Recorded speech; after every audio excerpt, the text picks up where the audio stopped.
اچھا قیوم صاحب یہ بتائیں کہ ابھی ہم بات کر رہے تھے کہ جس طریقے سے آئینی ترمیم 26ویں آئینی ترمیم آئی ہے اور اس کے بعد جو اب سپریم کورٹ کا میں جو ایک ریسٹرکچرنگ ہو گئی ہے اس میں بہت ساری چیزیں تو سامنے آ گئی ہیں، لیکن کئی ایسی معاملات ہیں جس کے اوپر مختلف انٹرپریٹیشنز آ رہی ہیں، لوگ اپنی اپنی تشریح کر رہے ہیں اور یہ بھی سوال اٹھا رہے ہیں کہ یہ جو بہت سارے ایسے تضادات ہیں جو آنے والے دنوں میں ابھر کر سامنے آئیں گے جب ایکچولی یہ آئینی بینچز بنیں گے اور وہ اپنا کام شروع کریں گے، اور آئینی بینچز اور جو دیگر بینچز ہیں ان کے درمیان جو بھی ایک گرے ایریا ہے وہ روزانہ کی بنیاد پہ سامنے آئے گا۔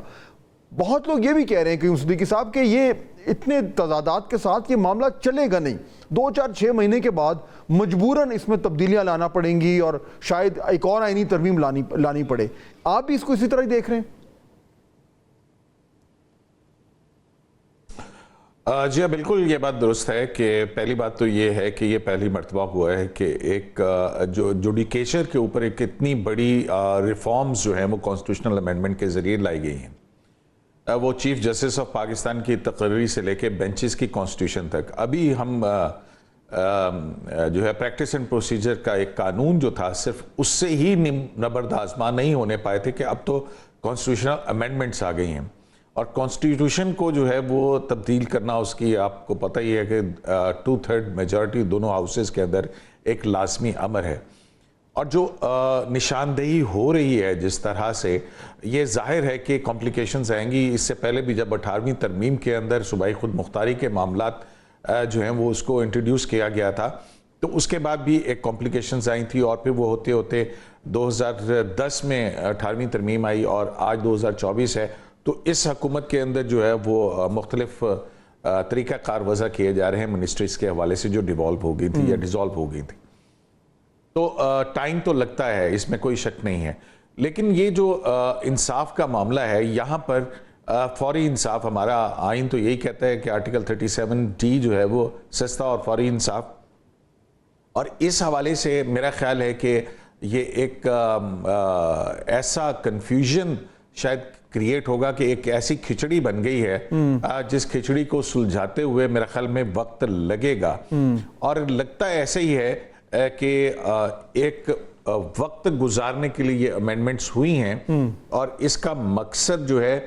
وہ بعد میں حاصل ہوگا فیڈرل کانسٹیٹیوشنل کورٹ جو کہ پرپوز کیا گیا تھا، ابتدائی جو اس کا مسودہ تھا اس سے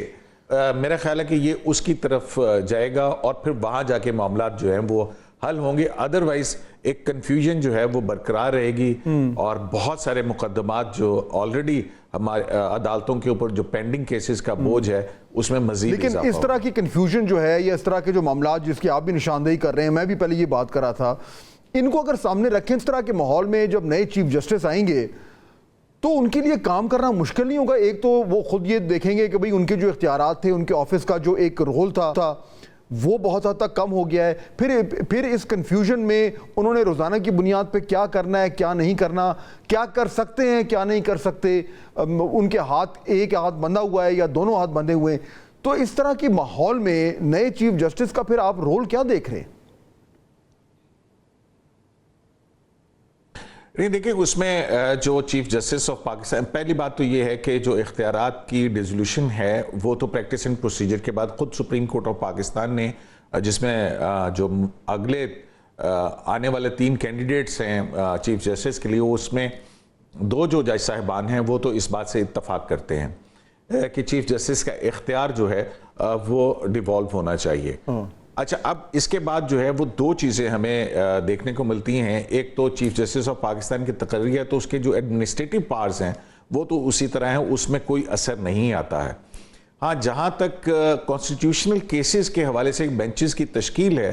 اس کا ایک مختلف طریقہ کار اختیار کیا گیا ہے، اور اب وہ بہت دلچسپ ہے جس کے اندر اپوزیشن بھی ہے، حکومت بھی ہے، اور جج صاحبان بھی ہیں، اور بار کے نمائندے بھی ہیں۔